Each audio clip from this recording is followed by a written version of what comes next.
When I graduated from Radcliffe in 1942, I signed up that August for chemical warfare service. So I served 3 years in chemical warfare service, and it was part of the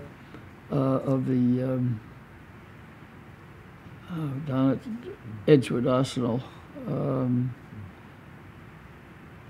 It's part of the Army world, but we were never. I'm not technically a vet at all because we never got veteran status. But I served 3 years and eventually ended up at Edgewood Arsenal rewriting these. I started out as a supervisor of inspection of chemical warfare material, and I went to Fall River. I remember they were doing civilian masks, and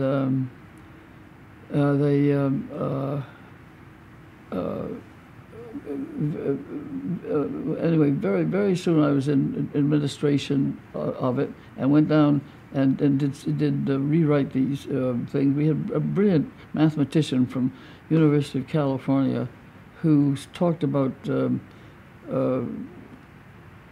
inspection, even so past failures.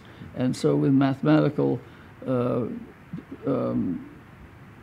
background, he told us how we could do selective inspection, and it saved a lot of men. Of course, all the men were going abroad to fight in World War II, and women were coming into the all air forces. In fact, the women who were ferrying planes now have veteran status. They applied for veteran status, and they have veteran status.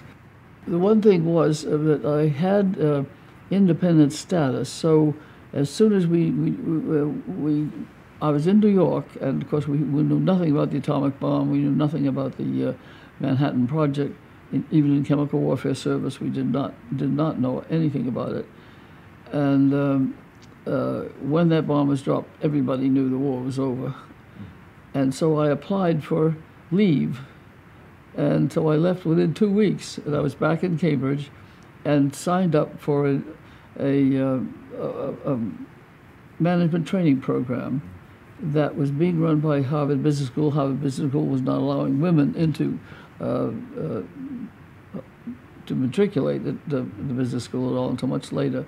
But this was run by T. North Whitehead, son of the famous Alfred North Whitehead, and people who really cared about it. And what was wonderful about this whole program about learning about management training was that they had internships, which were novel in those days. And I had an internship to what was the brand new American Broadcasting Company in the Public Affairs Department, because people knew Bob's wife, Betty Sordak, who was Robert Sordak, who was head of the Public Affairs Department, American Broadcasting Company. And it was incredible that this internship led to my whole career.